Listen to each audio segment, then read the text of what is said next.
muitas pessoas ficaram com muito medo, eu tive realmente muito medo, né, porque eu tenho uma filha que é recém-formada em medicina, e daí a gente começou, apareceu esse projeto, certo? Esse projeto veio para mim, veio através da professora Marcela, mas isso veio realmente de uma parceria com a Federal, com a UFPR, né, lá em Curitiba, através do professor Alexandre, né, que ele tem um curso de manutenção, certo?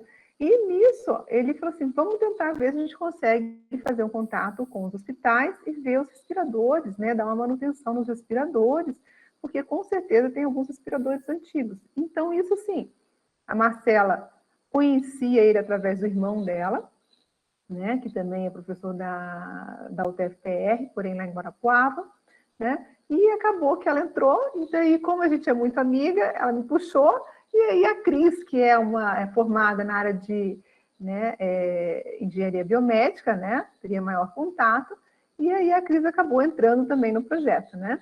Então, aqui no nosso campus, né, no campus de Ponta Grossa, nós éramos nós 4, e mais o professor Okida, que foi algumas vezes, porque o Okida tinha algumas restrições, além de ser coordenador, né, alguns probleminhas de saúde, ele ficava um pouco receoso, tá? Mas foi um projeto, assim, muito gratificante, certo? Que a gente aprendeu bastante, né? E pôde, assim, contribuir um pouco no início dessa pandemia, né? Que está triste porque a gente está vendo que a gente gostaria que ela estivesse acabando, a gente estava achando que estava acabando, e a gente está morrendo de medo de vir uma segunda onda, né? Acho que a Cris podia se apresentar um pouquinho agora. O que você acha, Cris? Sim. Assim, foi uma mulher de muita coragem, né? Porque no começo ninguém realmente sabia, né? Como que o mecanismo ao certo, né? Era tudo muito recente, né? Então o projeto começou em maio, e a Marcela começaram a captar uns respiradores aí em loco, né? Foram para Irati e próximas, na região dos campos, e trouxeram, né, para o nosso QG, que fica FPR, no campus botânico, né? Fica aqui na capital. E aí chegaram respiradores para o estado inteiro, e aí a gente montou a escala, a oficina, né? O professor Alexandre com de ar, né, cilindros de oxigênio, parte de ferramentaria para a gente. E aí tem bastante gente que se voluntariou também. Eles criaram primeiro o WhatsApp, então teve vários técnicos, o Fukuda, um deles, né? A Notícia Sim, TV procurou a gente. Grandes eram técnicos, né? A maioria, né? Tinha muito técnico no meio. Formados, né, do antigo Cefet. E foi interessante, assim, eu não consegui levar na hora que a gente publicou, a minha intenção até era levar mais os alunos, mas o início tinha poucos, o hospital, até para não ceder os equipamentos, também eles ficavam receosos, entende? Né? Então, assim, começaram a aparecer, eles começaram a ceder tudo meio que eram os respiradores mais mecânicos, sabe? De medo de mexer naqueles mais poderosos ou mais caros, né, que estavam danificados. Eu fui buscar em Irati, né, aqui em Ponta Grossa também, eu fui no São Camilo, no Cão Marcelo, né, e a gente foi muito gratificante, tá? Então, a Cris, acho que consegue apresentar mais ou menos o que foi, né, como é que era um funcionamento, pelo menos, de mais ou menos um respirador. A gente vê que, tipo assim, não é nada tão complicado, né? Tinha os manuais que a gente ia conseguindo, né? Tinha uma organização, assim, de pessoas na parte administrativa que selecionava o que estava sendo comprado, o que não estava, o que precisava, né? E daí aconteceu todo esse projeto. Isso? Está cortando a minha fala ou não? Isso, Que a tua também, fala está me cortando. Eu vou tirar meu vídeo aqui, porque às vezes fica melhor sem fala, vai. Prof. Cristiane? Gente, tá coitando bastante aqui. Eu não sei se é o meu ou o de vocês. É o da senhora. Eu acho que deve ser. Aham, o teu tá cortando bastante, às vezes, as vozes. E pior que você que vai explicar aquilo lá. Ligar a câmera, ele melhora. Desligue a câmera, que talvez aí a gente desliga os microfones todos, né? E daí agora só você fala. O som está. Aham. Desculpe, gente.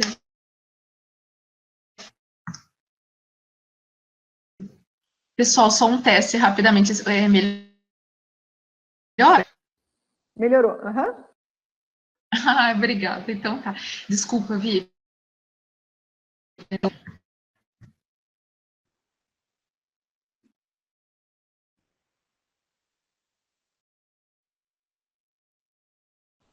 Alô? Oi? Oi, estamos aqui, professora. Sim. Virgínia, você tá falando que travou aqui? Desculpa. Isso, agora você colocando a apresentaçãozinha, isso daí mesmo, ficou excelente. Vai. Uhum. Então, como a gente disse ali, né? Pode começar, você começa falando. Pode ir. Ok, pessoal. Gente, então eu vou falar sobre alguns aspectos, né, que então, utilizada a ventilação mecânica, engenharia na área do controle e automação, e quando eu fiz o mestrado e doutorado em elétrica, era telecom, dentro da telecom funcionava, né, a engenharia, uma concentração de área. Hoje já existem, né, várias pós-graduações em médica, engenharia clínica, né, então, eu havia trabalhando basicamente, né, tanto a fisiologia, a anatomia e alguns equipamentos, mas trabalhei com equipamentos oftalmológicos. Então, para mim, poder retomar, né, ter mais contato com essas máquinas e conhecer, então, tipos. Então, vou falar um pouco para vocês, né, sobre que situações tem nessas máquinas, puxando um pouquinho, né, para nossa área, e volto ainda a mostrar os resultados do projeto, e a Vi tem um vídeo bem... gente, então, essas áreas da engenharia biomédica, educação ou pós, elas são sub-áreas, né, elétrica são vinculadas, né, a elétrica, eletrônica e computação, em diferentes, né? E aí, são 5 áreas principais desse estudo: terapia e diagnóstico, então, que é monitoramento de sinais vitais, um eletroencefalograma, eletrocardiograma, e outros sinais biológicos, sinais oftálmicos também, né, o PSCAR e outros. Mediação de dispositivos e o uso também de radiofármacos para compreender a fisiologia, Cris, esses exames de contraste. Você não ia mudar esses slides aqui? Passando aqui, amiga, tá funcionando? É isso? Vocês estão vendo mesmo que eu? Não, os slides só tá o primeiro slide ainda, médico de máquinas, esse que eu tô te falando. Você tá mudando o slide? Eu tô. Pois eu acho que estão vendo, pessoal? Não, só tô vendo o primeiro. E o pior é que só você que tá com essa apresentação, né? Nem eu tô com ela. Gente, eu tô apresentando. Eu vou parar e vou voltar, me desculpem. Eu acho que é algum probleminha da... O pior é que tá com a tua internet, né? Novamente. Porque meu Deus! Eu acho que eu não tenho essa apresentação aqui. Pois é, eu falei pro George, aí ele passaria talvez os slides para nós. Se a senhora quiser me mandar, professora, eu vou passando aqui, aí talvez fique até... Pare de travar um pouquinho. Uhum. Porque tá vendo? Eu falei assim, tinha um monte de Sabe? slides que ela tá. E agora passou o primeiro da Passou? engenharia biomédica, engenharia clínica, né? A graduação que você estava É esse falando. aqui mesmo, pessoal, que estamos. Uhum, então. Obrigada aí pelo retorno. Então, essa área da medicina nuclear, principalmente diagnósticos, então, essas grandes máquinas, e ressonância magnética, né? Então, todos esses exames que exigem, principalmente, médicas em geral, então, raio-x, ultrassom, tomografia computadorizada e ressonância, equipamentos de suporte à vida, então, essa é a categoria que eu vou falar hoje um pouquinho, respiradores, né? Tem outros também, o marca-passo, hemodiálise, outros dispositivos que auxiliem na manutenção de funções vitais, ou não, né?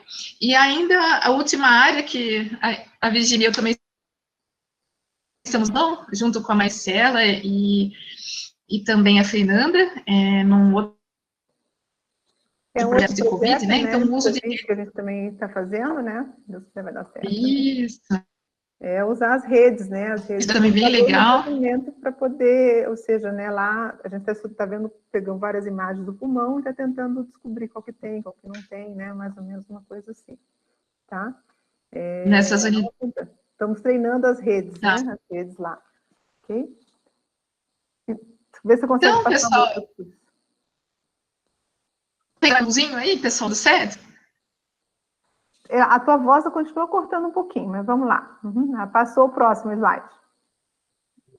Tá, princípios gerais, Ah, né? tá. Uhum. Gente, acho que eu vou fazer o seguinte, eu vou passar então para o George, vamos ver se melhora essa taxa aí, eu só falo, pode ser, né? Quem sabe melhora. Pode ser. Porque senão a gente pode gás, né? Só Engraçado um que instante já já. aconteceu comigo uma vez numa aula minha. Travou assim direto, até eu cair.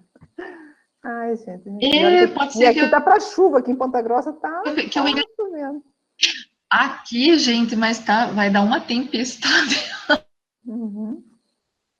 Eu não sei se a Vivo apresentou uns problemas aqui esses dias em Curitiba. Uhum. Então, uma coisa desse tipo. Só um instante.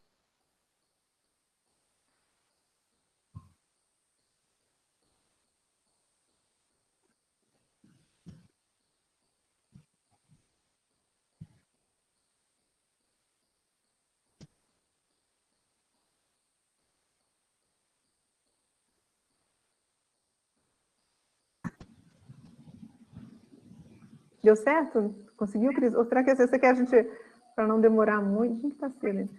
Podemos passar. Tô só.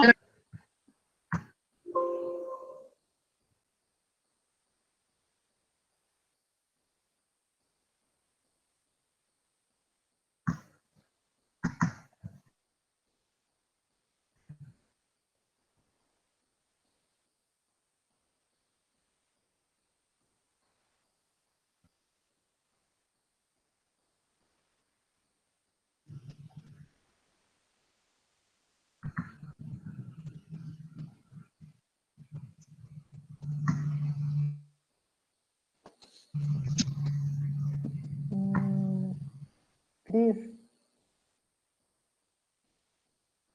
Já estou anexando aqui, só um instantinho, acho que ele já deve estar carregando.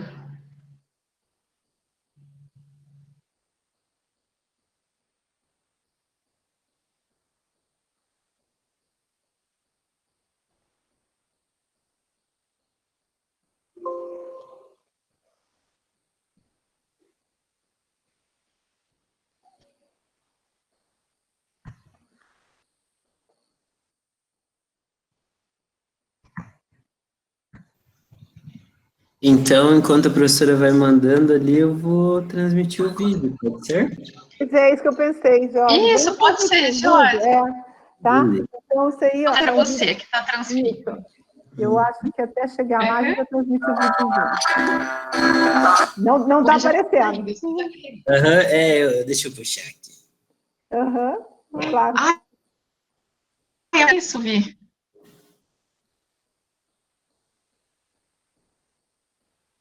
Bom, tomara que saia o som, porque na química não pode ser o som. Aí. If you ever find yourself stuck in the middle of the sea, I'll sail the world to find you. If you ever find yourself lost in the dark and you can't see, I'll be the light to guide you. Find out what we're made of when we are called to help our friends in need.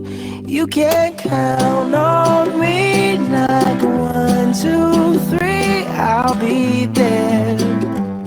And I know when I need it, I can count on you like 4, 3, 2, and you'll be there.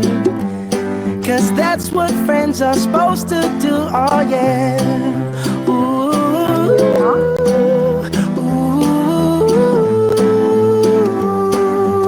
yeah, yeah. If you're tossing and you're turning and you just can't fall asleep, I'll sing a song beside you. And if you ever forget how much you really mean to me, every day I will remind you. Oh, find out what we're made of when we are called to help our friends in need. You can count on me like 1, 2, 3, I'll be there. And I know when I need it, I can count on you like 4, 3, 2, and you'll be there. 'Cause that's what friends are supposed to do, oh yeah. Ooh,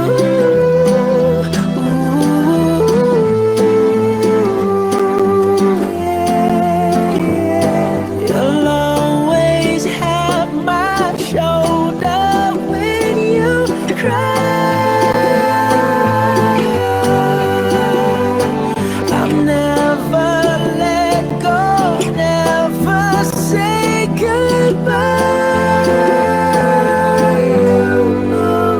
You can't count on me like 1, 2, 3, I'll be there.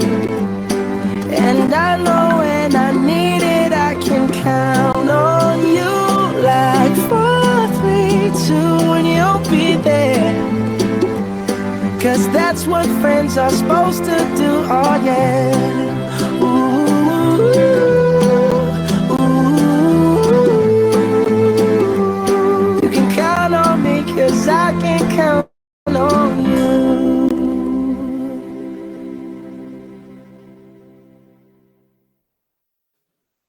Que bonito esse vídeo. Muito legal. Eu achei que Dá conta orgulho tudo o na que nossa aconteceu faculdade. bem certinho. Oi, Heitor.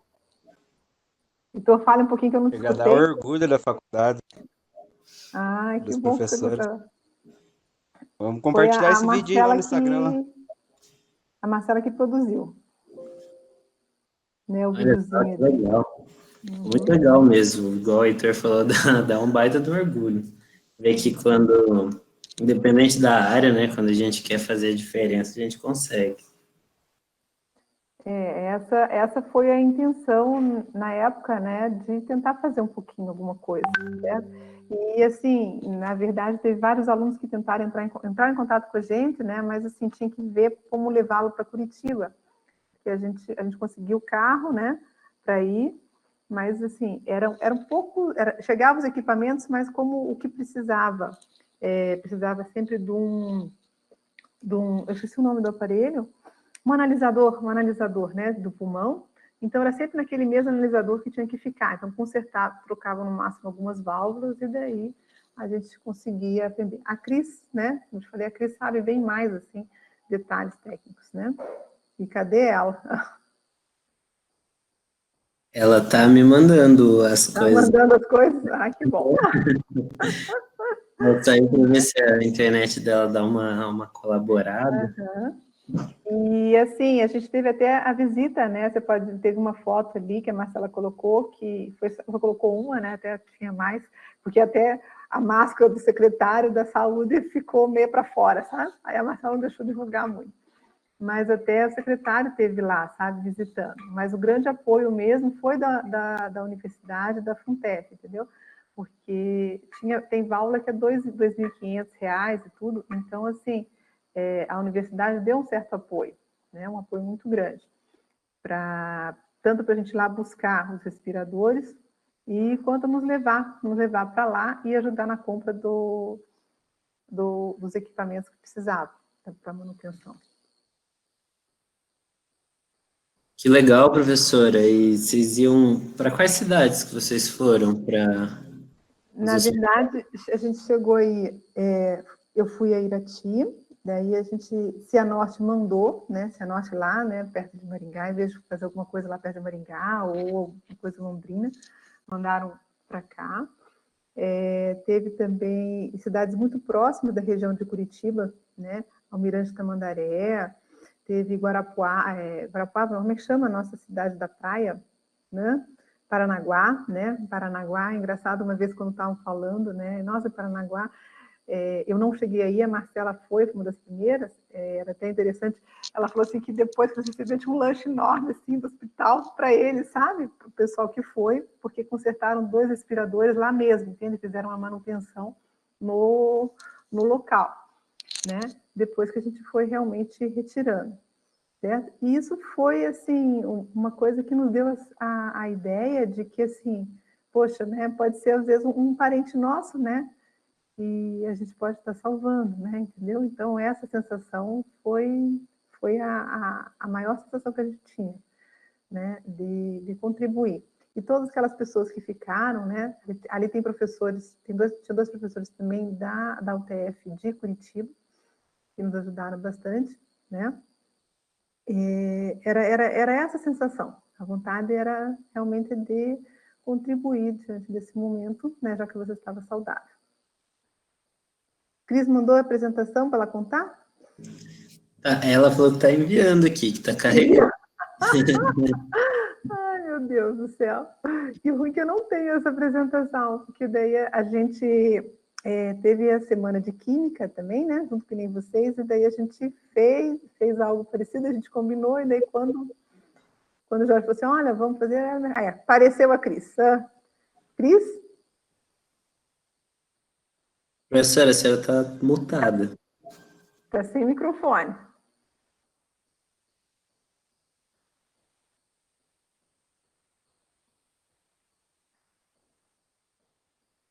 Cris, você está sem microfone. Não dá para falar.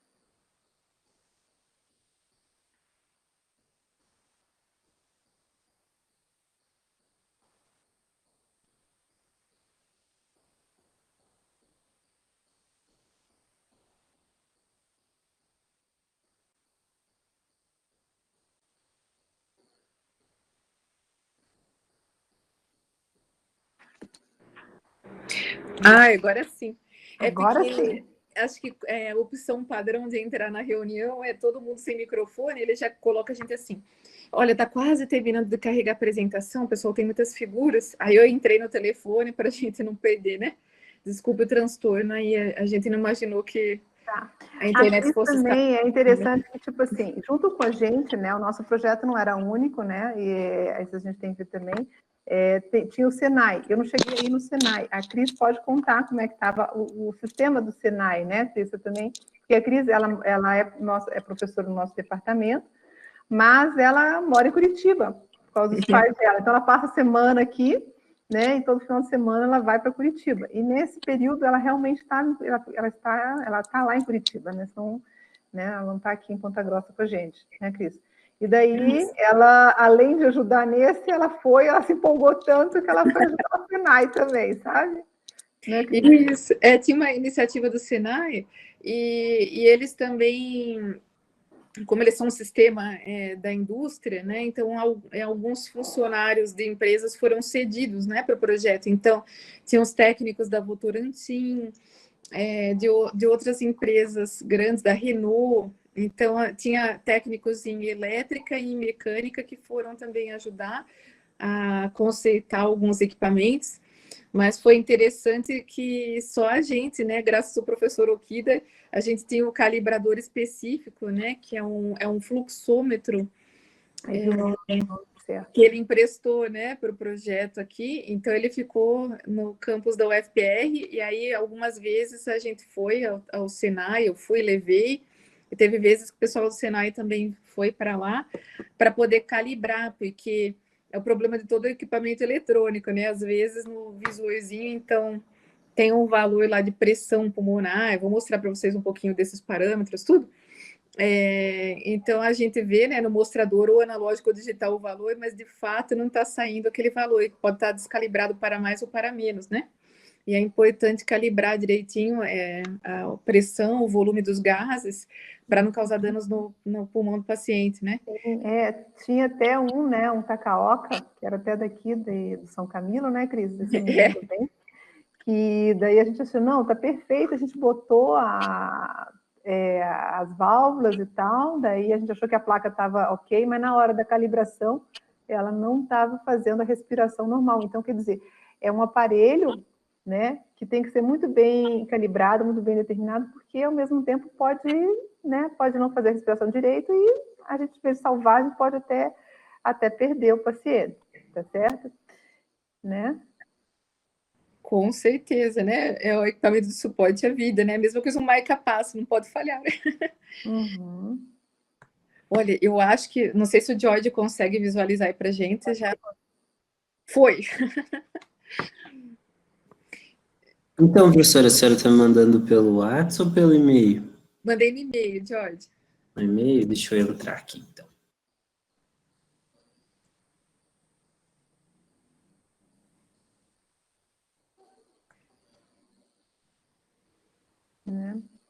E assim, esse quartel-general poderia ter até sido montado aqui, teve alguns alunos, né? Mas a gente só tinha realmente esse analisador, né? Que eu não sei o nome direito agora, Cris, fala analisador. Um fluxômetro, né? Um analisador de fluxo. Uhum. Analisador do fluxo. E lá a gente conseguiu, né? Tinha até um carro lá, a gente conseguiu, né? Mais equipamentos. E tinha, né?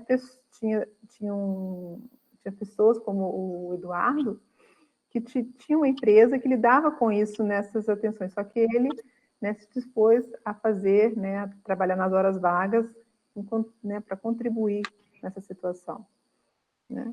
Ele fez dupla jornada, né? Porque ele saía do serviço dele, que ele tem contrato com os hospitais, né? E depois acabava... Ia para lá. Então, até a gente começava, na verdade, a gente saía daqui de tarde, né? Chegava em torno de umas 5 horas lá e ficava até umas 9 horas e daí voltava. Né? Isso tudo lá com o nosso motorista da UTF-PR. O UTF, né? O Marcelo. Motorista e o professor Okida, o Fluke, né? Uhum. Uma parceria legal, né? Deu certo, George? Engraçado que da outra vez não deu problema, né? Que agora não está falhando nada. Meu Deus! Gente, mas olha, esse é imprevisto, é bom a gente aprender na vida, né? Você sabe que comecinho, né, Virgínia, quando a gente começou a fazer mestrado, doutorado, né?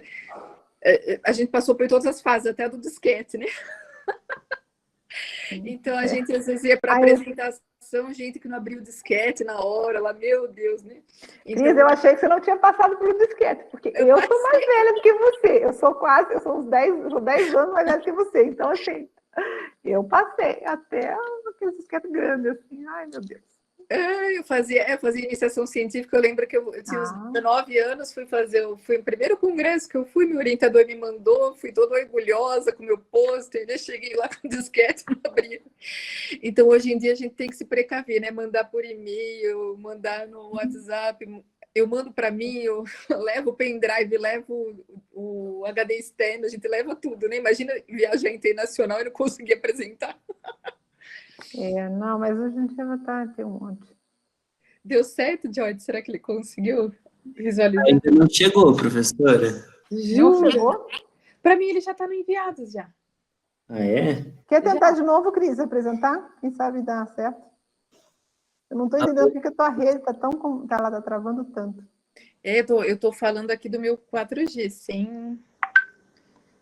Então é isso. Para nem ocupar a memória, para nem ocupar a conexão, para poder ir mais rápido, né?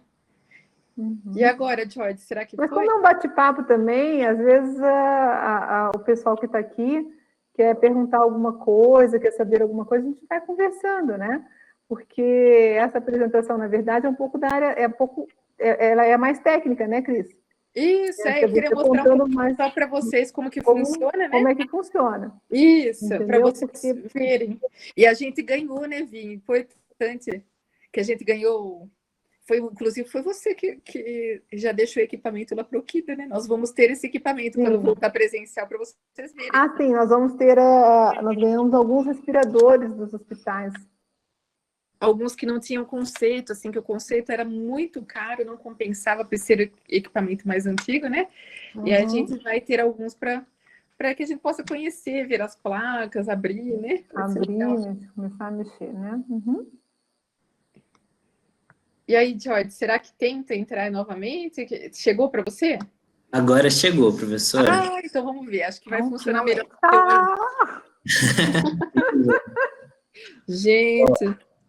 O Heitor falou ali que tem gente que nem sabe o que é, né? Disquete, mas eu já apresentei trabalho nessa. Nunca viu? Apresentar com disquete também. Gente, espera que eu joguei fora tudo outro dia na mudança, porque eu tinha os lá ainda, né? Nossa, nem fale. Estava engraçado, O pior mesmo, sabe, né? É você, na hora, você colocar o sistema operacional no teu computador. Daí você tinha um disquete que você colocava o sistema operacional, mas depois você colocar o programa que você queria poder fazer, porque não tinha sistema operacional. Nossa, essa era a minha faculdade. Né? Muito ocupado, 50, fazer o quê? Gente, eu vou entrar então novamente para apresentar. Um minutinho só.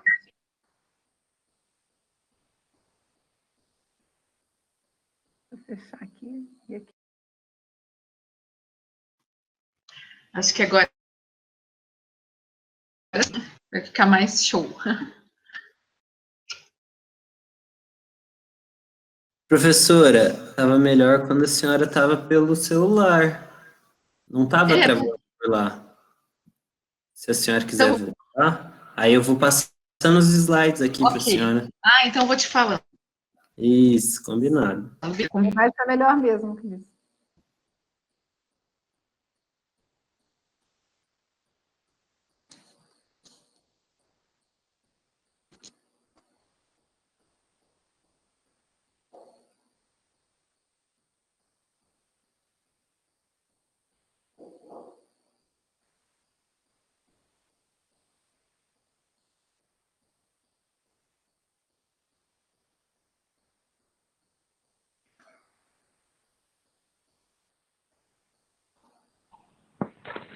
Então, pessoal, vamos lá, né? Acho que o George vai passando para mim. Eu tô meio sem navegação aqui, mas a gente vai fazendo.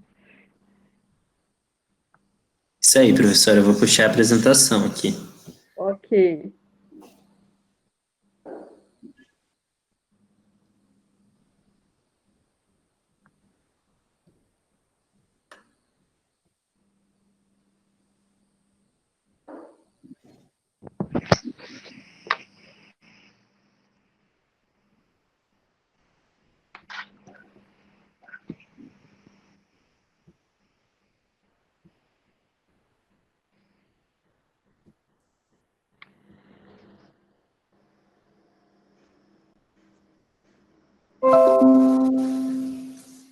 Estão conseguindo ver?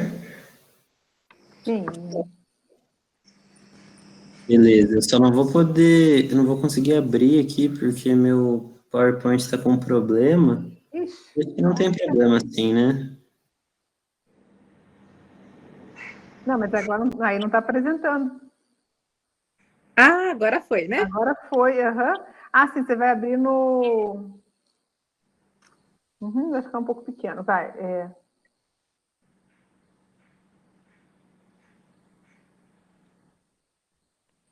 Então, vamos lá. E aí ele Ok. começou... Isso, aí, estou aí, né? Isso, aham. Isso. Você Então, falou nós falamos das 5 áreas, né, pessoal? Que foram terapia diagnóstico, medicina nuclear, imagens médicas, suporte à vida, que é o caso do nosso projeto hoje. E como a Virginia também falou, né, a gente está envolvido em outro projeto também que tange informática médica. Tem até aqui, né? O Elber está aí, né? Faz parte O Elber está aí com a gente. Está aí, aham. Tem um aluno aí nosso aí. Legal. Então, pessoal, vou falar um pouco agora sobre os princípios gerais da assistência respiratória. Então, como a gente viu anteriormente, é um equipamento de suporte à vida e a gente tem 5 funções nesse processo. Então, assegurar principalmente que as vias aéreas sejam desobstruídas, né, do indivíduo, eliminar as secreções brônquicas. Então, tem muitas pessoas que são acamadas e às vezes ficam muitos anos aí, né, numa situação de coma, né? Existe uma escala, né, de Glasgow para o coma. Então, tem pessoas que não conseguem mais manter a respiração, que é uma função involuntária, na verdade, né? Mas o cérebro não consegue mais ter esse estímulo. Oxigenar o paciente também. Então, quando a gente tem baixa oxigenação, que é o caso que tem ocorrido, principalmente na Covid, né? A oxigenação da pessoa baixa bastante. E daí é necessário, então, utilizar esse equipamento, ventilar adequadamente os pulmões e fisioterapia respiratória. Então, tem pessoas que têm disfunções ou tiveram um acidente, por exemplo, e tem que voltar a respirar sozinhas. Então, elas vão passar um momento se adaptando, né, a voltar a respirar. E aí, então, pode passar, George. A gente tem que otimizar esse processo. Nós temos nos respiradores, vou mostrar logo mais, que fazer uma mistura de gases, porque a gente vai, na verdade, simular as condições da natureza. No ar atmosférico que a gente respira, nós temos cerca de 21% de oxigênio. Então, a gente vai reproduzir, né, essa mistura aí com ar comprimido, oxigênio puro, vai fazer um blend, né, desse gás para poder promover a respiração do paciente. Pode ser feita, deve ser umidificação, né, porque a gente também respira esse ar com umidade natural, aquecimento, né, dependendo da situação, e a gente tem que também utilizar o respirador adequado para cada tipo de situação e paciente, né? Bom, então, medidas gerais, né, a gente toma aí a umidificação, hidratação, correção de desequilíbrios ácido-base no paciente, então, às vezes, ele pode apresentar condições clínicas aí que são corrigidas nesse processo, prevenção da atelectasia, que é aquele suspiro, né, então, às vezes, as pessoas têm reações involuntárias, né, que podem interromper o processo aí de respiração, e prevenção de infecções respiratórias. Isso também é muito grave, principalmente, né, quando as pessoas estão em algum tempo em UTI, né, o próprio ambiente pode contaminar esse fluxo gasoso e as pessoas terem essa via de entrada, né, por infecção. Pode passar, George.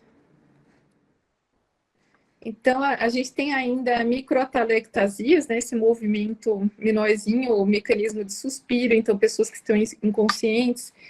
Então, a gente tem que olhar também todos esses indicativos aí que eu falei anteriormente. E pode passar, George, para a fisioterapia respiratória, fazendo favor. Então, pessoal, quem que é o paciente? O profissional, pode passar mais um pouquinho. Mais uma. Isso, então o profissional que faz esse cálculo, na verdade, pessoal, é o fisioterapeuta. Imagina, então, que, né, as pessoas que estão agora, né, tendo Covid, aí elas vão ser hospitalizadas. Então, para fazer esse cálculo, né, de qual é o volume, o tempo de respiração, respirações por minuto, todos esses indicadores, esses profissionais fazem um cálculo, né, considerando o índice de massa corpórea e outros aspectos aí da condição de saúde do paciente. Então, eles têm um treinamento, né, para poder setar essas máquinas, que a gente vai mostrar um pouquinho as funções delas, né. E aí, para quem está acamado mais tempo, né, no Covid, as pessoas têm ficado aí na média entre 4 e 6 semanas. Tem gente que fica mais e outras doenças tem gente que fica muito mais, né.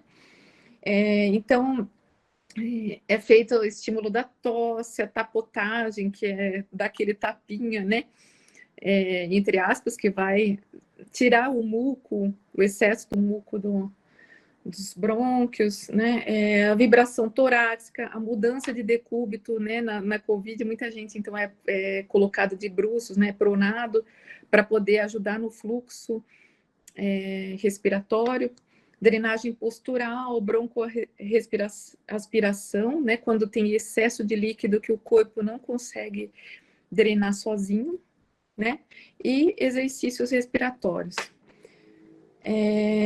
Então, pode passar para mim, Jorge? Então, nesses exercícios também a gente pode aplicar, eles podem aplicar os aerossóis, testes de função respiratória, raio-x.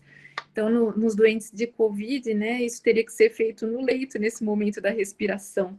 É interessante a gente falar que tem alguns respiradores que são mais simples, então você vai trabalhar com o cálculo da pressão, né, de entrada e saída, vou mostrar esses parâmetros, absoluto. Em outros mais sofisticados, como o Maquet, né, que é um respirador belga, eles têm um custo muito elevado, mas eles conseguem medir essa pressão de retorno do paciente, porque em algum momento essas pessoas vão voltar a respirar sozinhas. É diferente, por exemplo, de eu fazer um respirador muito simples, que não tem esses sensores que captem o retorno desse ar. Então, ele vai sempre fazer uma oscilação forçada, mandar o ar sempre na mesma taxa. E esses mais modernos, não, eles veem a taxa do retorno e completam esse volume ou pressão que falta para o paciente. Então, isso seria o ideal, né? É que nem todas as unidades de saúde vão ter um dispositivo desse tipo. Outras complicações que pode ter, né? O ambiente do CTI, orientação quando é a intubação traqueal, a importância da tosse. Então, tem várias manobras, né, para fazer essa intubação do paciente. São aplicados antibióticos também para profilaxia, porque o ambiente é favorável a muitas infecções. E tratamento dentário também, né, pessoal? Então, uma pessoa que, vamos supor, tem um canal aberto, imagine, não pode, né, ser entubado. A gente tem que sempre estar com a nossa saúde em dia, né?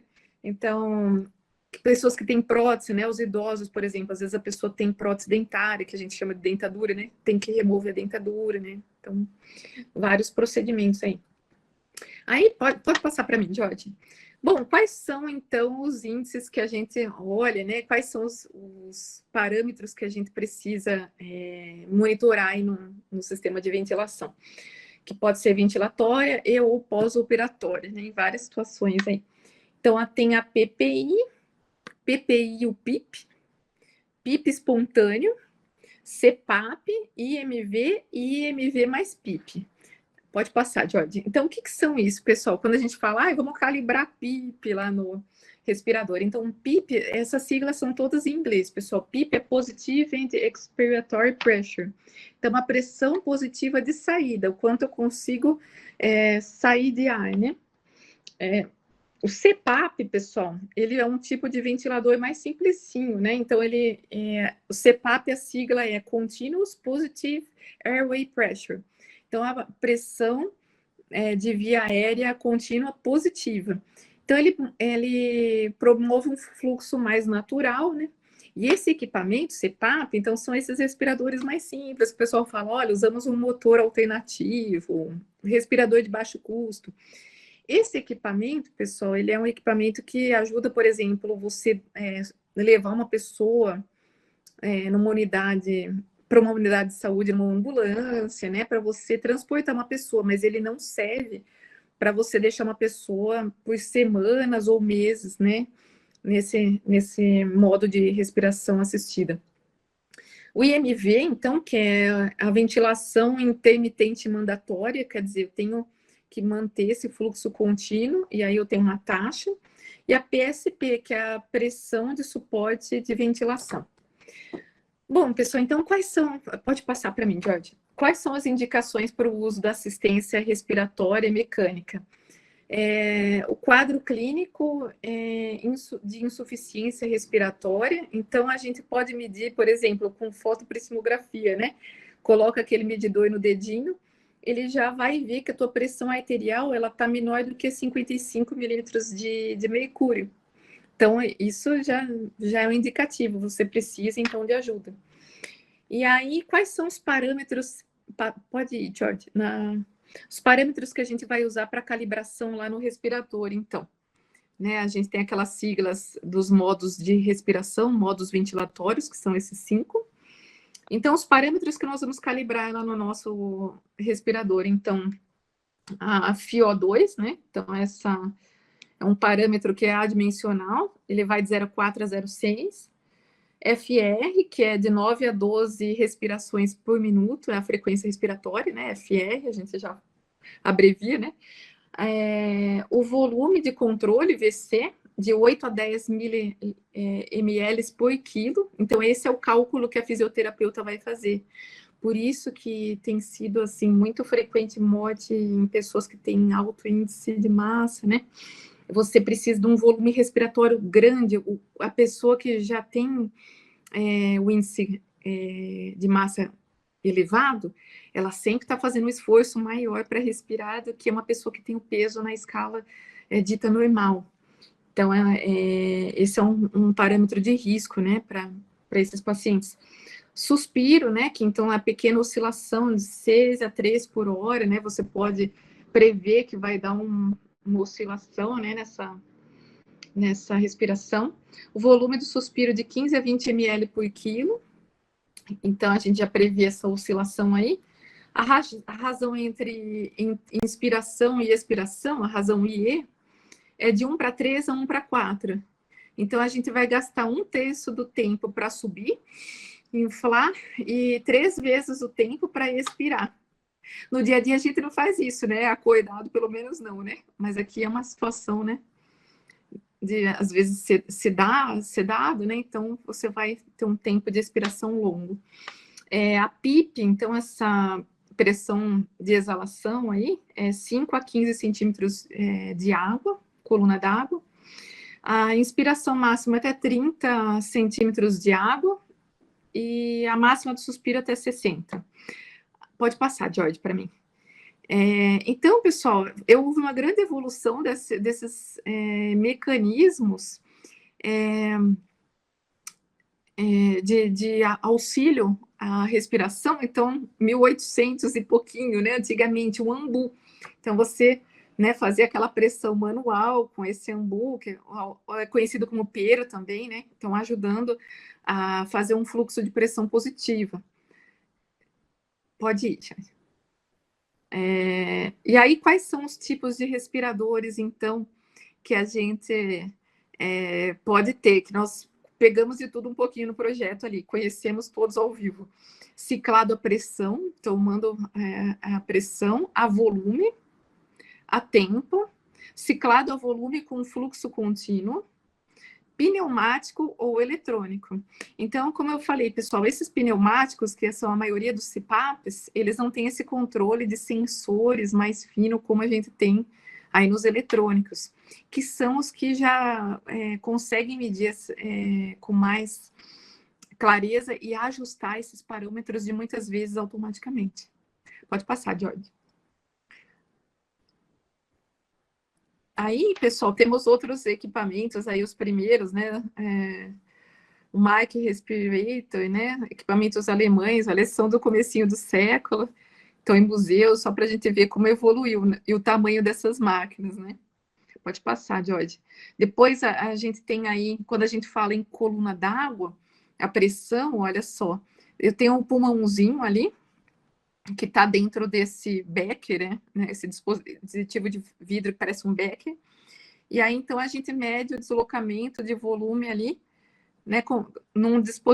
Nesse frasco graduado. Então, ele marca ali 1000 ml, 2000 ml. É um dispositivo ainda mecânico, né? Pode passar, Jorge. Aí, pessoal, nós temos aí os gráficos típicos, tá? Esse é um dispositivo ainda que tem um mostrador mais antigo, né? Mas como a gente vê, olha só, respiração e expiração, né? Então, a gente, quando respira, baixa o volume, né? Tem um gráfico do volume pelo tempo. Aí, os modos PPI, PPI mais PIP, a gente vê que já adiciona um nívelzinho ali, né? Dessa pressão positiva. O CPAP, que é o gráfico de baixo, né? Que a gente tem oscilações aí em torno de uma PIP. E o outro modo IMV. Então, são diferentes, né, representações aí do volume pelo tempo. Pode passar, Bert. E aí, quais são as contraindicações? Será que todo mundo pode ser entubado? Por isso tem que tomar muito cuidado, né, pessoal? Não só com a Covid, né, mas principalmente nesse momento, né? Tem duas questões, a disponibilidade de equipamentos, né, é um agravante, mas também condições clínicas que as pessoas apresentam. Então, quando fala um paciente de risco, às vezes a pessoa não era paciente de risco, mas ela pode depois apresentar alguma outra condição. Pessoas que não podem utilizar a PIP, né? Baixo débito cardíaco, então algum problema, alguma cardiopatia. Enfisema pulmonar, pessoas que têm problema de enfisema, doenças pulmonares restritivas, sarcoidose, estiocitose, silicose, pneumonia bacteriana difusa, né? Ou seja, a pessoa já está com uma pneumonia que comprometeu os pulmões por bactéria, né? É diferente da do Covid que a gente está analisando, que é viral, e broncoespasmos agudos, né? Então, pessoas que têm condições agudas. Pode passar, George. Essa foto, pessoal, é uma foto aí de uma válvula, tá? Então, esses equipamentos que a gente trabalha aí hoje, eles têm válvulas que vão regular, então, essa entrada e saída de pressão. Dentro dessa válvula vai uma membrana que é sensitiva, e ela permite passar, então, um certo volume pelo tempo, né? Então, ela é graduada, calibrada, e então, presente na maioria aí desses circuitos respiratórios. Pode passar, Jorge. Aí, então, a gente tem, pessoal, um circuito para PIP espontânea, né? Tem um paciente deitadinho ali, né? Um circuito que vai levar ali um pouco de umidificação, né? Saindo do T para a direita ali. E ali, saindo do T para baixo, eu tenho ali, então, a pressão, a variação da pressão que tem que ser exercida para que mande ar para o pulmão e nessa esse retorno. E nesse circuito bifurcado aí, com o Tzinho, eu faço um blend do ar que vai ser inflado ali. Essa pera representa um outro sistema que pode ser válvula, etc., né? Desse blend do ar com oxigênio e ar comprimido, né? Naquela proporção de 21 para 7,9. Pode passar, George. Então, esses são os mais antigos sistemas. Eu vi alguns desses no Senai, desse tipo, né? Grandões, aí que tem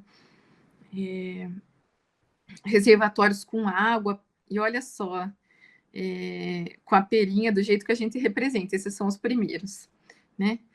Pode passar, George. E o CPAP, pessoal? Então, tem uns projetos aí, a gente viu, né? Viu um projeto bem interessante, acho, do professor Joaquim, porém, ele não é um respirador graduado, ele é um CPAP, né? Uhum, sim. E Teve também esse desenvolvimento aqui, né? Isso. Então, ele mantém essa pressão positiva no ciclo respiratório, mas ele serve para um transporte, né, para uma utilização menor. E aí ele tem essa pecinha T aí, que bifurca também, né, que a gente chama de sistema Gregory, e ele evita, em alguns casos, restringir o tempo do uso de respiradores mecânicos. Vamos supor que você vá usar só para estabilizar uma pessoa, né? Então, ele tem uma ação, né, para promover a manutenção da respiração espontânea para curto prazo. Eles têm os mesmos efeitos e contraindicações do PIP também, né? Se a pessoa tiver aquelas 5 condições clínicas, não pode usar o CPAP também. Porém, a diferença dele é o que? Ele não tem válvula, o CPAP.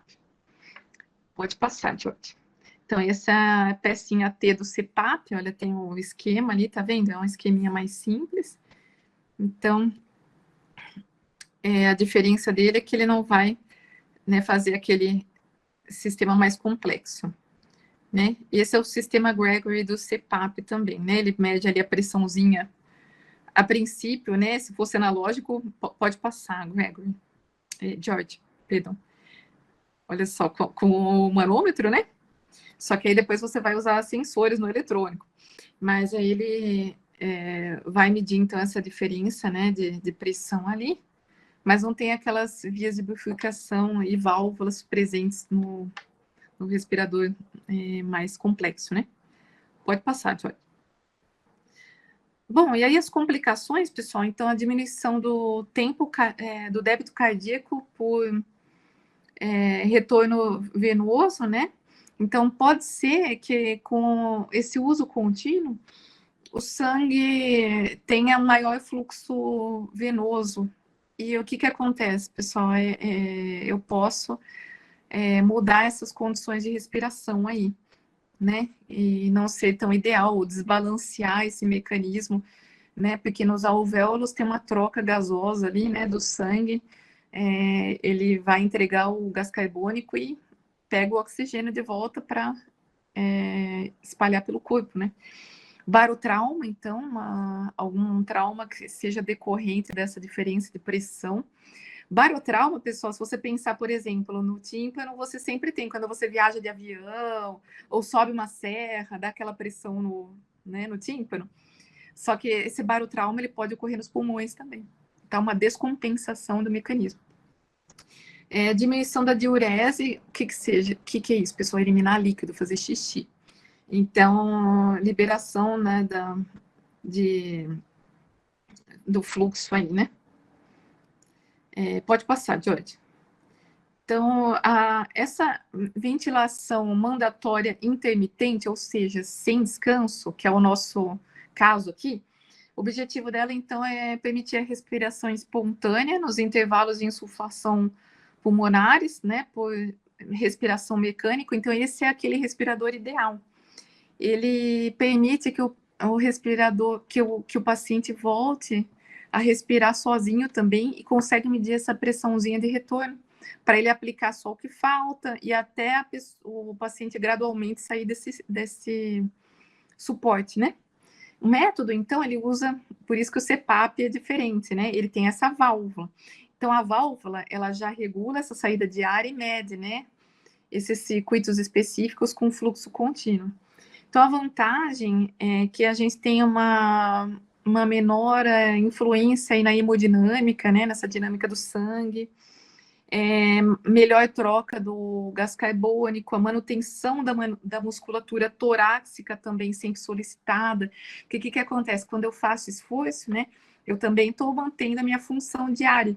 E se eu não tiver um respirador que permite, né, o IMV, a gente tem um pouquinho de atrofia, porque eu não estou fazendo esse esforço da minha parte, né? É a mesma coisa da gente, o paciente acamado que tem muita perda de massa muscular, né? Então ele está deixando de fazer um movimento que seria natural.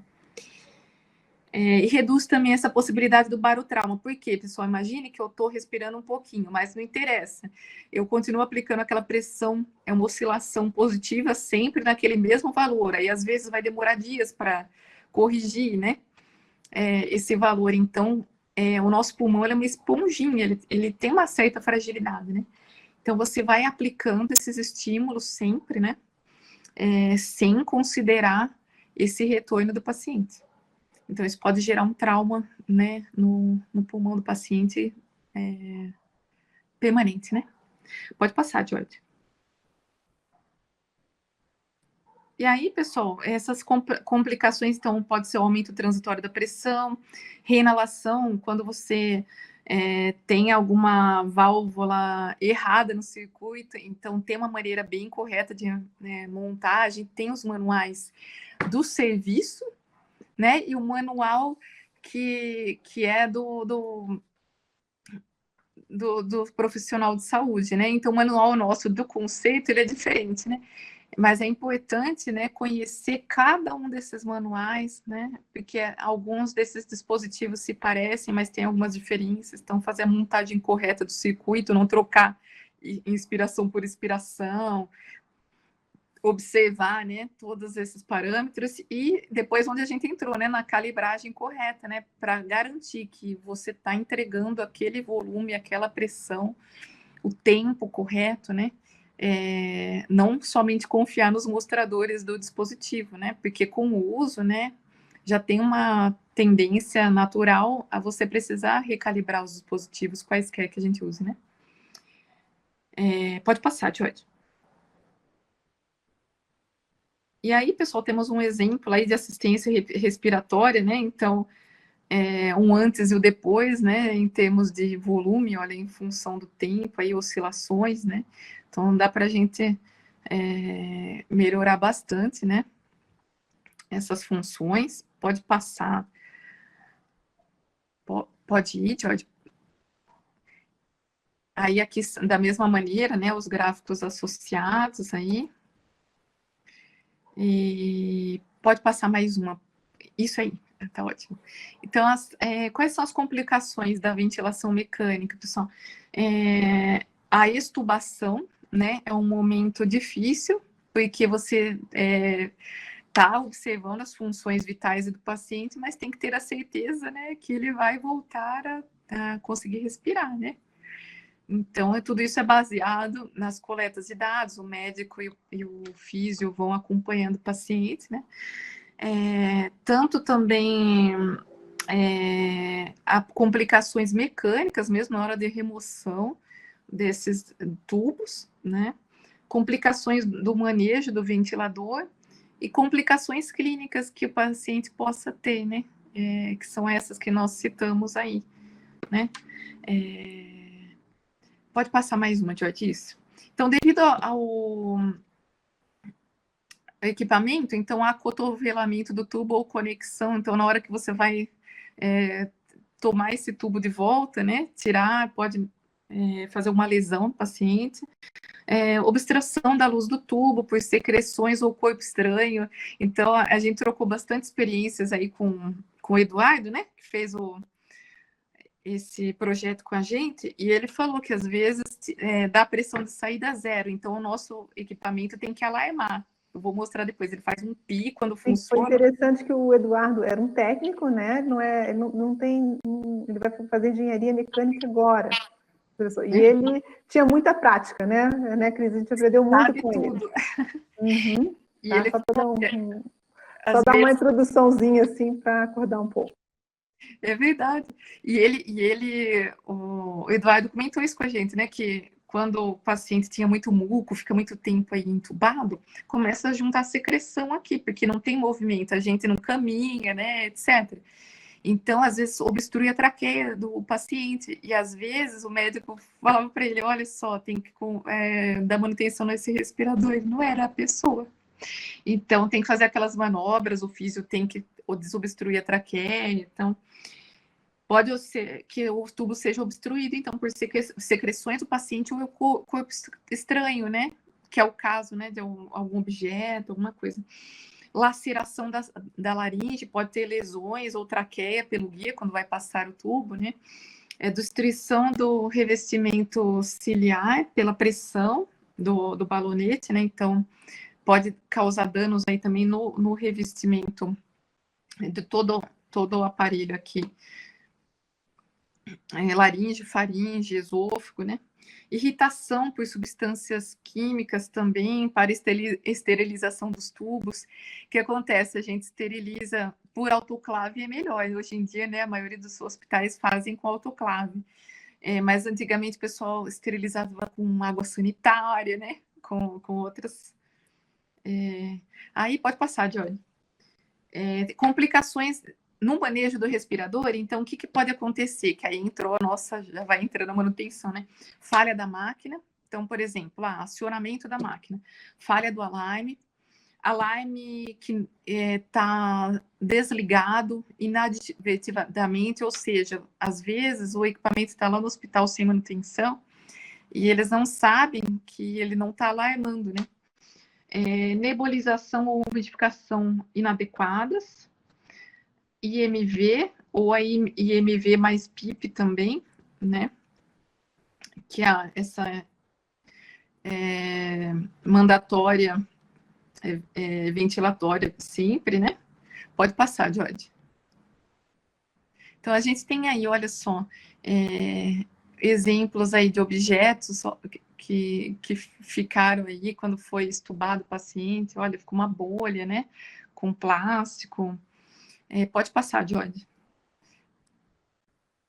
Então, tem a questão do trauma, né? Dente, lábio, gengiva, laringe, epiglote, traqueia, extensão de músculos laríngeos, subluxação, luxação, né, da mandíbula, sangramento nasal.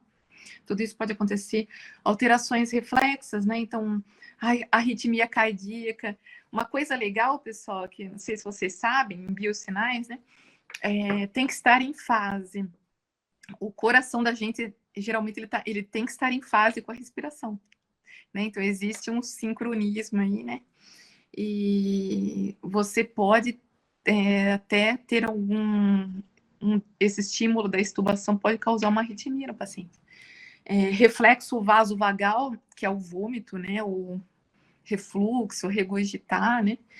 Apneia, tosse, laringoespasmo. A posição, né? Então, a intubação seletiva, obstrução contra a parede traqueal, né? Balonete entre cordas vocais, então, às vezes, pode ficar pressionando uma corda vocal e a pessoa ter uma lesão aí, né? Quando sair desse processo. Pode passar, Jorge. Corpo estranho, então, eritema, edemas e eritemas, pessoal, geralmente com a medicação, tem muitos medicamentos que a gente lê a bula ali, tá escrito, né? Eritema ou edema, que é possível. Isso é em 1%, 0,5%, enfim. Mas pode acontecer, né? Tem pessoas que têm edema da glote porque tomam uma aspirina, por exemplo. Né? Então, algum medicamento pode causar um edema aí, né? Necrose de parede traqueal também, por pressão do tubo. O que acontece? Às vezes, como o paciente vai estar sedado, né? Não consegue se comunicar, não temos certeza se, né? Em alguns casos que essa parede traqueal não está sendo pressionada. E isso pode interromper o fluxo sanguíneo, então pode dar uma necrose. E outras, né? Laringite com rouquidão, né? Traqueilite, edema de laringe, úlcera de laringe ou granuloma, que são bolinhas que se formam ali, né? Que é uma reação contra esse machucado, né? Pode passar, George. Então, tem vários mecanismos, né? Ainda das complicações aí, hiperventilação, que é o que nós falamos, pode estar ventilado a menos ou a mais. Displasia broncopulmonar em neonatos, então nos bebezinhos pode ser que tenha aí uma modificação de tecido. Nós tivemos oportunidade, né, de ver um respirador lá no projeto que é para bebês, é só para paciente com até 32 quilos. Então a pressão, né, todos os parâmetros são reduzidos, né, que é para neonatal. Hipotensão arterial, né, insuficiência vascular, retenção de água, distensão gástrica maciça também, barotraumas, que eu já comentei, e a toxicidade do oxigênio também. Né? Pode ser que esse oxigênio que a gente está entregando ali, né, a 21, quando ele faz esse processo lá nos alvéolos, ele não esteja conseguindo entregar esses 21%, né? E pode ser que ele tenha aí no blend, ou por causa dos processos até internos do paciente, mais gás carbônico do que deveria, né? Pode passar, Ortiz. A hipoventilação, então, pode ocorrer, né? Quando a gente vai colocar o paciente no oxigênio, né? Então, menos oxigênio, menos volume do que o necessário. A telectasia, né, esses espasmos, fibroplasia, então, provocar uma fibrose no seu aparelho respiratório, e a toxicidade do oxigênio. A toxicidade do oxigênio, ela afeta ali, né, necrose, regeneração atípica, parede alveolar, pode passar, Jorge. E as células alveolares, elas têm tipo 1 e 2, né? Então, pode ter aí hemorragia, formação de membrana hialina, fibrose, são os problemas mais comuns. Mais uma? Isso, a barotrauma, pessoal, então enfisema. A gente conhece muito o enfisema daquela pessoa que fuma, né? Ou quem trabalha, por exemplo, em serraria de móveis, né? Quem aspira muito pó fica com o pulmão durinho. Existem doenças que chamam, por exemplo, silicose, etc. E a pessoa consegue trocar menos oxigênio depois com o pulmão, né? Por causa disso, né? Então, uma insuficiência do pulmão, onde você diminui a operação dele. Pneumomediatismo, né? Pneumoperitônio. O peritônio é uma membraninha que fica aqui em torno do pulmão, então você pode ter inflamação dessa membrana, né?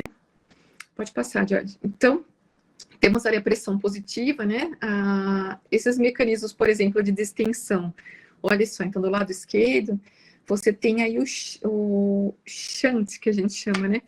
Então, o shunt aí é um fluxo que é não simétrico nos pulmões, né? Então, tem um mecanismo que, às vezes, falha na entrega em algum dos lados do pulmão, aí, na entrega do oxigênio. Pode passar, Jorge. Aí, pessoal, a gente tem uma imagem de um pulmão aí comprometido com Covid, né? Então, a gente tem várias estruturas aí que começam a aparecer uma areinha, né, uma grande área branca, né, pode passar, Jorge. E aí a gente tem comparação, olha, o que está limpinho ali, um pulmão normal, olha a diferença. Então, realmente é uma doença que causa aí uma grande incapacidade respiratória, né. Pode passar, Jorge. Então, vamos falar agora rapidamente sobre a ventilação, aí eu vou mostrar para vocês daqui a pouco o respirador, né. Então, a gente avalia a respiração por aqueles parâmetros que comentamos ali, um volume minuto respiratório, então, geralmente é 20 litros por minuto, né, num adulto. O volume corrente, VC, ou o volume tidal, que a gente chama de VT, isso geralmente está lá nos painéis do nosso respirador.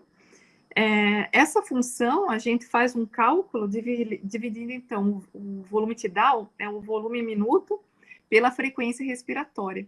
Então, vamos supor que eu faço 6 respirações por minuto, é mais ou menos o que eles põem ali, né? Então, o pico de pressão também, que é a pressão em centímetros de água, que é a máxima insuflação pulmonar. O Okida não cedeu, né, Virginia, o pulmãozinho dele também, a gente tem um pulmão de teste, então ele infla, né, uma bolsinha, e ele tem sensores lá dentro. A gente aliás, foi comprado especialmente para isso, né? A gente conseguiu comprar. Uhum. Agradecimento aí, né, aos chefes. A fundação, E aí ele faz, então, esse pico da pressão. Então, ele lê lá no parâmetro do respirador. Pode passar, Jorge.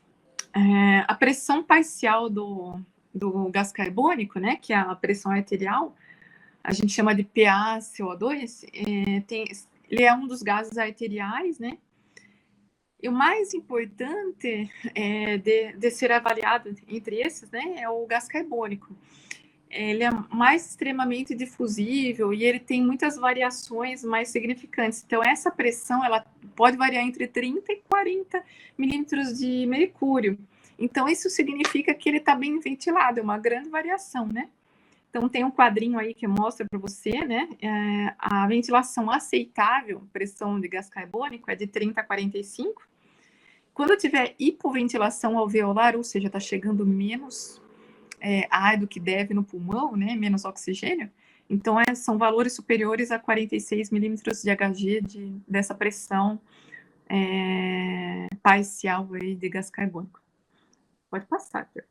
A pressão parcial do oxigênio, a gente chama de PA, de O2,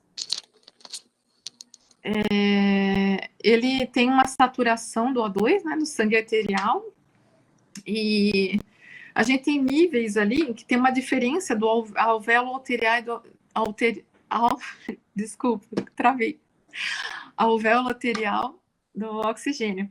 É como se a gente fizesse uma taxa de variação, pessoal. Pode passar o próximo. Tem uma continha, um cálculo que a gente faz, né? Essa derivada aí, né? Então, a diferença Azão menos Azinho de O2 é a pressão, né, ali de oxigênio, né? Menos a pressão de O2, né? Então, a pressão barométrica ali, ela vai ser 47 milímetros de mercúrio, mais ou menos, né? Mais essa pressão parcial do gás carbônico. Então, essa PaO2, acho que deve ter caído o meu 2 em algum lugar. PaO2, que é o primeiro termo ali, é a pressão arterial do oxigênio. 47 milímetros de água é a pressão parcial desse vapor, né, do vapor d'água que vai entrar ali na respiração.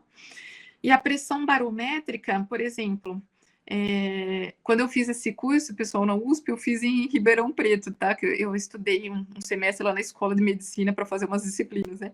Então, a pressão lá, a princípio, então eles tomam como 715. O que você vai fazer? Tem estação, o INPE, por exemplo, você consegue tirar qual que é a pressão barométrica no dia na tua cidade. Lógico que ninguém vai fazer isso, mas a gente tem uma média, né? Não vai tirar diário, mas tem uma média de pressão. Então, você aplica lá. Pode passar, Jorge. E aí, esse shunt que eu falei, que é aquele mecanismo de descompensação, que tem um gradiente ali, quem está no comecinho dos cálculos aí, o gradiente é uma diferença aí, né?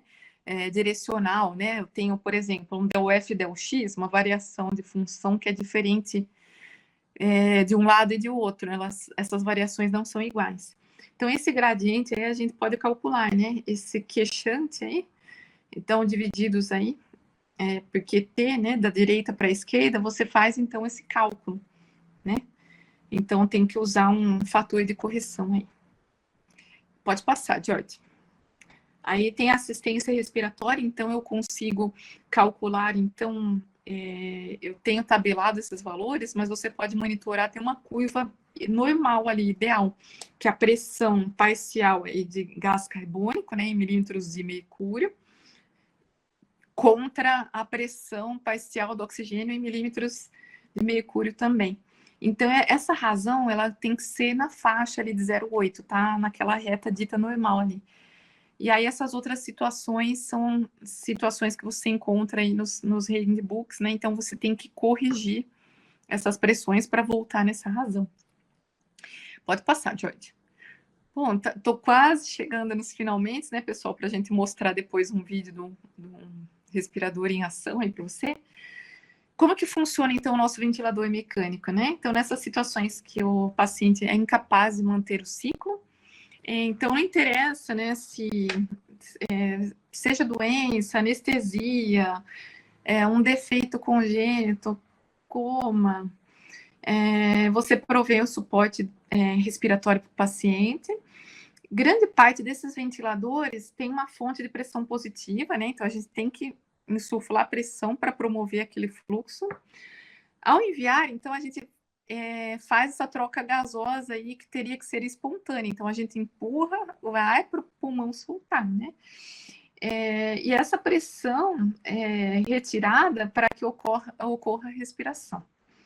Então, essa ventilação artificial também ela pode ser feita, a gente está falando aqui sobre intubação, né? Mas você pode promover esse fluxo por 3 tipos, né? Via nasal, oral ou por traqueostomia, né? Tem pacientes que é feita traqueostomia também. Bom, pessoal, agora puxando para o nosso lado, pode passar. Quais são os componentes aí, pensando, né, na nossa área elétrica, né? Eu tenho que ter um servo-ventilador, né? Um servo, uma máquina, né? Uma energia de entrada, então alimentação.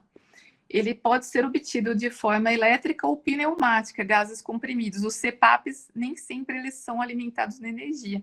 Agora, esses outros eletrônicos têm que ter alimentação, né? Então, sistema de transmissão e conversão de energia, os transdutores, né? Então, a gente transmite e controla o fornecimento de gás por meio de válvulas e transdutores. Então, ele aciona ali uma válvula que vai começar esse processo, né, para regular o fluxo do gás do paciente. O mecanismo de acionamento, então, cada um desses tipos tem uma forma de gerar uma pressão de fluxo ou de pressão e fluxo para o paciente, né? Sistemas de controle de saída e válvulas, então, o sistema de controle de saída, ele ajusta o fluxo do gás para o paciente. Tem uma unidade central de controle. Então, eu tenho ali o fornecimento de gases nos ventiladores em 4 parâmetros que a gente falou ali: fluxo, volume, tempo e pressão. Então, a gente monitora esses 4 dentro daqueles valores padrão que a gente já comentou, né? Tem uma figurinha ali, pode passar, Jorge? Então, eu tenho ali, no primeiro quadradinho, pessoal, estou sem o cursor, né? O ar comprimido é onde a gente faz, então, aquele blend ali, né? Eu tenho um compressor, um ar medicinal, tenho uma usina. Nos hospitais a gente já tem uma linha, né, de gases ali, já está instalada, então a gente vê aquela tubulação amarelinha, verdinha, né, corresponde ao ar comprimido, oxigênio e ainda outros gases para outras utilizações, né? E ali, no outro quadradinho embaixo, o oxigênio. Então, a gente tem uma conexão, que é geralmente o blend, né? E aí, essa conexão vai atuar ali na válvula reguladora de pressão, entra no blend, o misturador, e então é mandado para o ventilador. O ventilador, então, ele é comandado por controles, então temos placas, né, que vão fazer o controle dessas funções, e esses controles estão diretamente ligados a um alarme, né? Então, eu tenho um alarme, por exemplo, não está energizado, está sem bateria, a válvula não está acionando, não está ciclando, né? Tem vários tipos de alarmes sonoros, né? E também visuais, então LEDs, diferentes cores e aquele buzzer, né? Aí o ventilador, ele tem ali uma conexão que entra ali no paciente, então vamos fazer aquele circuito T, né? E a outra conexão, eu tenho ali filtro na saída desse ventilador. Então, eu tenho filtros que tem diferentes classes, alguns são usados uma vez só, não pode ser reaproveitado, porque ele filtra, são nanofiltros, né, que podem barrar vírus e bactérias do ambiente. Umidificação, que é sempre necessária, e a nebulização é quando colocam-se alguns medicamentos, isso é opcional, né, para inalação junto. Pode passar, Jorge. Bom, então os controles que a gente pode ter, eles são responsáveis ali pelos modos nos quais é ventilado o paciente. Então, tem pressão ou volume ou fluxo, frequência respiratória, a relação IE, que a gente falou que era 1:3 ou 1:4, né? Tempo de inspiração e expiração. A sensibilidade, né? A PIP e CPAP, né? A PIP, então, a pressão positiva no final da expiração, quando está saindo. E a CPAP, que é a pressão positiva contínua nas vias aéreas. Pausa inspiratória, né? É previsto, às vezes, um tempo para você ficar sem respirar. Um tempo reduzido. A modalidade de ventilação, então, são aqueles 5 modos, né? Pode ter IMV com PIP, que é o mais legal, porque ele permite medir aquele retorno do paciente, né? Então, depende do dispositivo, ele tem ou não. E tem alguns que tem todos esses modos, os 5 modos, então você chaveia ou vai setar um botão, né? Esse modo. O alarme, que serve também para monitorar os problemas que podem ocorrer aí durante a operação do equipamento. Aí, pessoal, agora eu queria passar para vocês um videozinho. Eu não sei se eu vou conseguir compartilhar, né? A gente deu suporte nos respiradores do Hospital das Nações, e então a gente tem um vídeo, eu acho que eu consigo transmitir aqui no final, não sei, no YouTube, senão eu vou passar para o George e ele passa aqui para vocês, né? Eu acho que enquanto eu faço isso, a gente pode abrir para perguntas, não é? Sim, tinha até uma pergunta aqui do Heitor já. Né? Eu não consigo, desculpa, ver as perguntas, viu, gente? Eu não vi, porque eu estou aqui no telefone. Claro.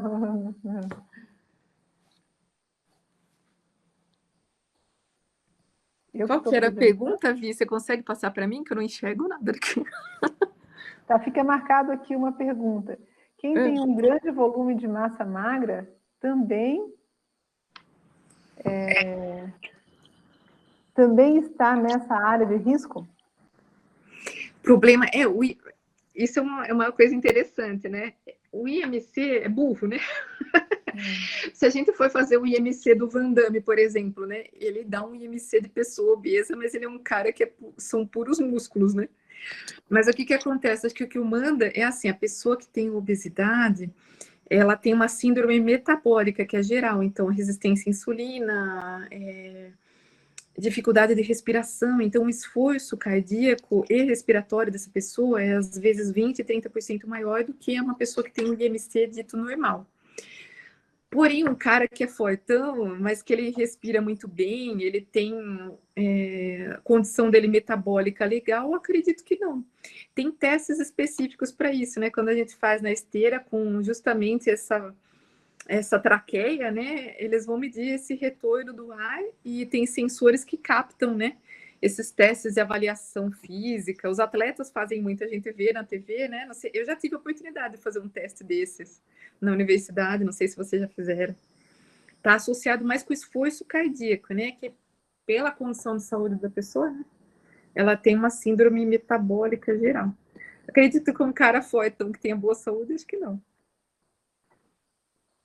Fui eu que fiz essa pergunta. Na verdade, foi pelo seguinte, porque eu não sei se é verídico. Mas eu ouvi falar que porque eu gosto muito de exercício físico, mas eu ouvi falar que muita gente que praticava exercício, que era sintomático, estava tendo problemas, né? E sequelas muito sérias no pulmão por causa disso. Aí eu imaginei que talvez fosse pelo volume, né? Que você falou que pessoas com maior volume de massa corporal daí estariam sendo agravado, né? Eu imaginei que seria isso, por isso minha dúvida, no caso. Na verdade, a chave é ver assim, tem esse exame que o pneumologista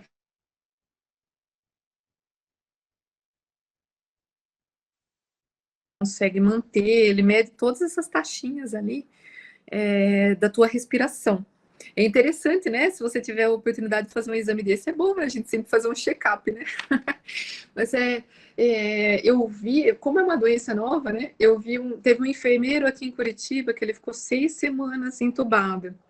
E ele era um cara muito forte, assim, ele gostava de praticar, né, assim, academia. Ele emagreceu, acho que 22 quilos em 6 semanas. Então, ele pôs uma foto dele no antes e depois, ele perdeu muita massa mesmo. Mas porque imagina, é um esforço metabólico muito grande vencer essa doença, né? Então, ela é sistêmica, né? Não é só a respiração, né? Isso tudo que acontece no pulmão, diz que acontece na membrana cerebral, tem vários estudos, é tudo muito recente, né? Mas é uma doença sistêmica, né? O Covid, né? A outra pergunta aqui, Cris, que você não está conseguindo ler, você falou bastante, eu acho que a gente chegou a comentar, assim, eu gostaria que as senhoras comentassem como foi entrar no projeto, né, e como foi a sensação toda vez que realizavam algo, né? Vou deixar para você essa. Bom, não, acho que a Cris também pode responder. Assim, eu entrei logo que a Marcela chamou, fiquei assim, pô, Marcela, eu não sei nada de biomédica, né? Eu não sei nada de respirador, não sei nada. Daí a Marcela disse, não, mas a gente vai aprendendo lendo o manual. Vai ter os manuais, vamos lá, ver o que a gente pode ajudar. Então, eu comecei tendo a coragem de entrar nos hospitais, porque acho que tinha um povo que não estava com coragem de entrar no hospital para poder pegar os respiradores, ou de ir lá visitar, entendeu? Porque no início ficou meio assim. E E com isso, né, a Cris é uma que sabia bastante, estava sempre lá presente para poder nos auxiliar na hora que a gente estava lidando, né, para tirar isso ou colocar isso, porque às vezes uma válvula estava ressecada, sabe? Tinha uma borrachinha que estava ressecada. Então, assim, tinha umas manutenções que eram tranquilas. Teve um com respirador mecânico que foi só jogar um pouco de ar, que daí já desentupiu, e daí depois, usando o analisador, foi bem regulado, né? Então, todos esses detalhes que a Cris sabe, eu não sabia, né? Eu não sabia e até hoje não sei muita coisa, entende? Tipo assim, se eu tivesse, eu tinha que estudar muito mais. Mas, ao mesmo tempo, a vontade de ajudar era muito grande, entende? A Cris, eu acho que ela demorou um pouquinho mais, mas a gente encheu tanta paciência dela que ela acabou indo, porque a gente precisava muito, muito dela no projeto para nos ajudar. Gente, né? mas E a Marcela queria muito a presença dela. Uhum. Ela chegou no primeiro dia com um monte de coisa para limpar, assim, com água sanitária que ela queria que passasse, queria que eu botasse uma coisa. Eu falei assim, Cris, aí eu falei assim, Cris, esses equipamentos estavam encostados, eles não estão com Covid, né? Que eu que tinha buscado, sabe? Então, isso foi uma sensação assim. Eu acho que eu achava que ia ser sintomática, não sei, ou então, né, talvez menos consciente de todo o problema, né, que poderia causar comigo, né, não tinha tanto essa coisa, que eu encarei no início, mais ou menos, para tentar ajudar mesmo, tá bom? Acho que a Cris conta um pouquinho dela aí, filho. Ai, o medo assim Eu passei para o George o último link, que está lá no meu canal do YouTube, só para a gente ver do Hospital das Nações em ação. Isso que a Virginia falou foi legal, porque a gente ganhou um desses ventiladores antigos, só que da marca Siemens, que eu sou muito fã. É um servo, assim, que está em operação desde 79, ele é mais velho que eu. E ele funcionava, só que a gente não conseguiu consertar porque não tinha mais as peças, né? Então, a grande parte das funções dele ainda permanecem. E aí a gente ganhou um de doação, um outro a gente consertou igual. E esse videozinho que o George vai mostrar agora para vocês, lá do meu YouTube, é do Hospital das Nações. Então, de 6 equipamentos, a gente fez 3. Fizemos um Frankenstein, então testava tudo, placa, válvula, alarme, para ver aonde estava o defeito. Aí pegava peça de um no outro, outro no um, aí a gente juntou e conseguiu devolver metade funcionando, né? Mas são equipamentos, assim, muito robustos, né? Alguns são até, tem mostrador analógico, a gente pegou muita coisa, assim, que foi muito legal, assim. Agora, o grande bacana é para a gente, vocês, né, que aqui a maioria são, né, da área da tecnologia e automação, né, industrial, e tem o nosso curso de engenharia elétrica, para ver, assim, o quanto a gente pode fazer pelo outro também, entendeu? Porque, às vezes, assim, aí o médico está salvando, mas se não fossem os equipamentos inventados por um engenheiro, talvez eu não estava aí. Então, assim, é muito legal essa área também de biomédica, porque mesmo, por exemplo, a Cris sabe um monte de coisa, né, de medicina, né, que para ela poder tentar saber como lidar com esses tipos de equipamentos. E, assim, são outras coisas que vocês podem aprender também, entendeu? Então, assim, no Brasil já tem várias puxando para a área de biomédica, e o nosso campus, né, está com a Cris, com o Kida, né, eu acho que é uma área legal de vocês pensarem também em ter essa oportunidade. Acho que o Jorge vai conseguir passar o videozinho aqui que está no YouTube. Né? Ele tem som, olha lá, vamos ver se dá para ver a válvula. Ele tem som, Cris, não, né? Tem. Ah, lá, pessoal, esse é o analisador Fluke, olha só, que o Okida emprestou. Uhum. E olha o pulmãozinho do lado inflando. E olha os gráficos que eu mostrei para vocês. Então, tem os gráficos aí da variação do volume pelo tempo, estão vendo? O pulmãozinho abre e fecha. Então, ele sai do equipamento, a gente põe no pulmãozinho, e o pulmãozinho entra lá no analisador, tá vendo? E tem uma saída, um Tzinho lá, que é a traqueia. Então, ele simula a respiração no humano, e aí ele mede, de fato, os parâmetros que tem ali, o calibrador, de acordo com o que está ali no mostradorzinho, tá vendo? E aí, esses botões ali, aí tem volume, tempo de inspiração, expiração, a gente calibrava por esse equipamento, né?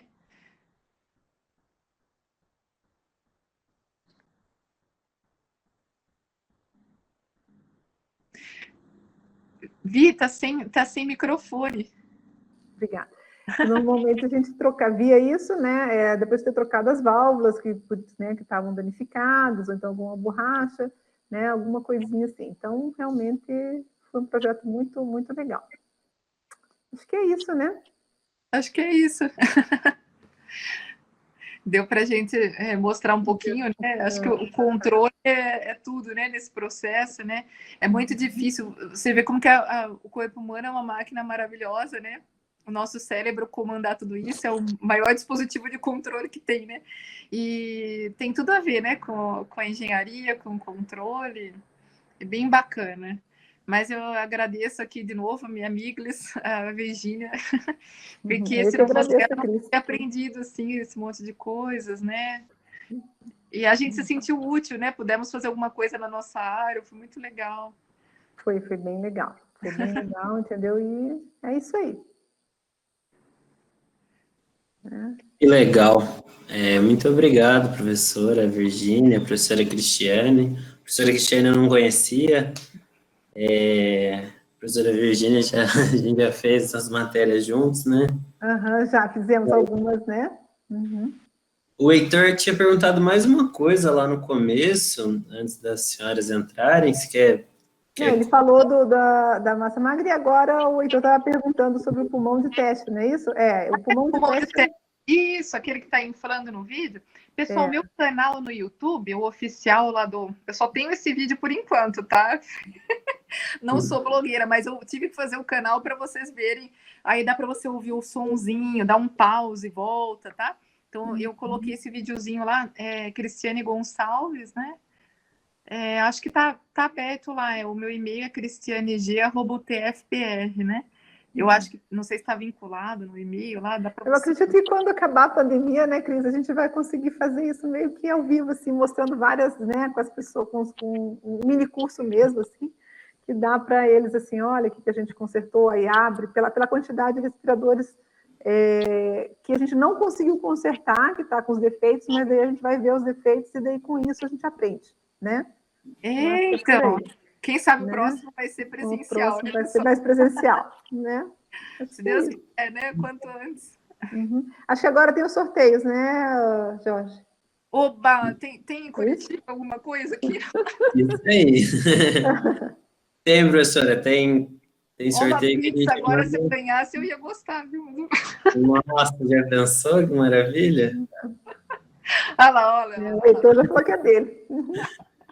Aí. Mas então, o Heitor tinha falado sobre próteses, que ele é voluntário lá num projeto para dançar com o pessoal. Você quer falar, Heitor?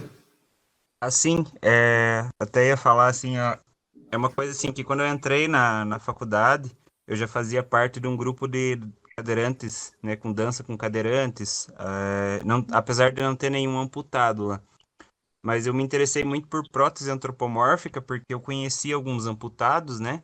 E eles falam que tem muita rejeição com as próteses mais comuns, porque o movimento delas é mais mecânico, a aparência delas é bem rústica.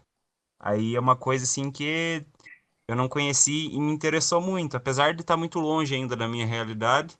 É uma coisa assim que eu gostaria muito de trabalhar e até vocês falando sobre o projeto de vocês e tudo mais, é uma coisa que eu já me aproximou um pouco mais, talvez, disso, quem sabe, né?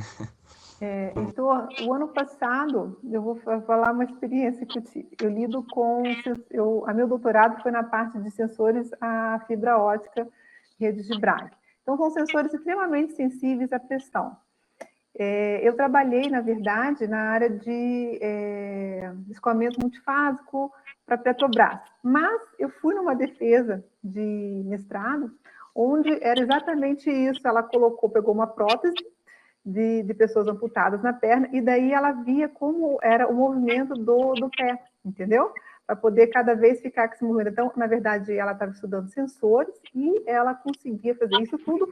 É um projeto também da UFPR e ele está evoluindo, que até outro dia eu vi no LinkedIn, né? Um ex-aluno nosso, que daí hoje terminou o doutorado, ganhou o prêmio na CAPES, tá? e que evoluiu. Então, assim, você está dentro de uma universidade que tem isso, vai ter isso daí, entendeu? É lógico que não é, nesse caso não é no nosso campus, né? Isso está lá em Curitiba, tá? Mas, assim, é bacana. Se você quiser um dia, assim, tentar conhecer e tudo, né? A gente consegue ajeitar para sei lá. Tá bom?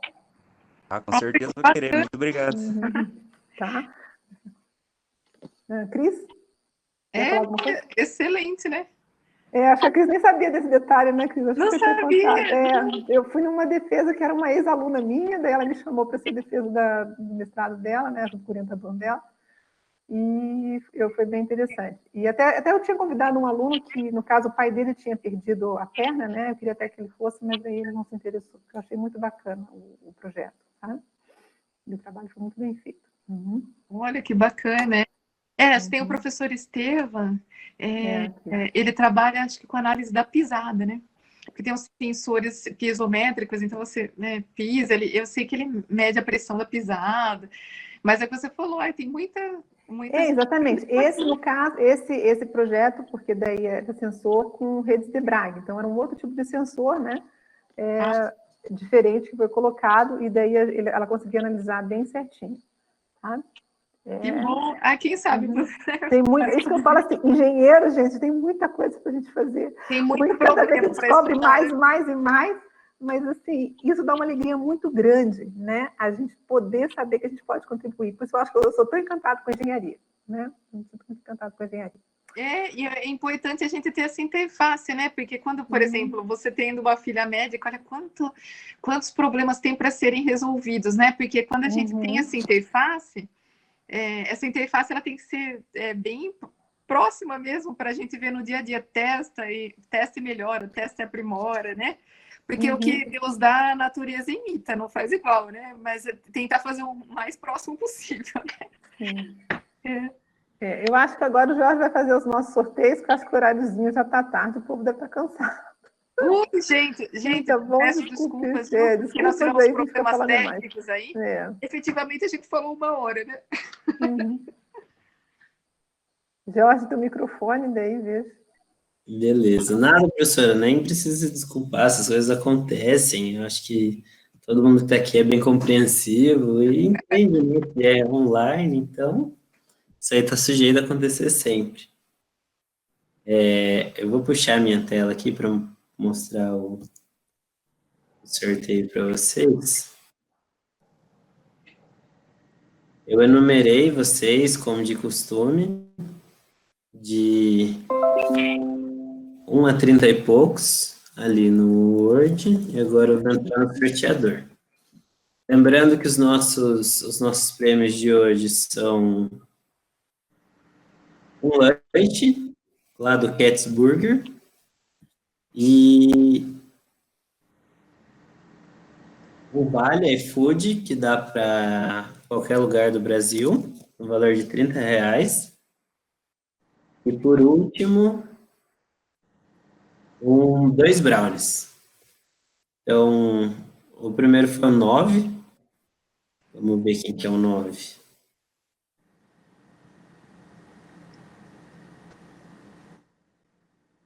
O 9 é o Eric. Eric, você está por aqui?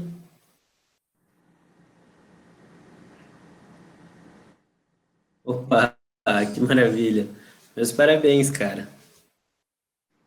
Você acabou de ganhar você está no nosso grupo do Whats lá? Sim, maravilha. Então, me manda uma mensagem lá, fazendo favor, que a gente já combina seu prêmio. Demorou? Parabéns, meu querido. Ótimo. Agora vamos para o segundo sorteio, que são os brownies. Vou pegar esse número com animação que fica mais divertido. Número 20 é o Jordanes. Você, Jordanes, está por aqui?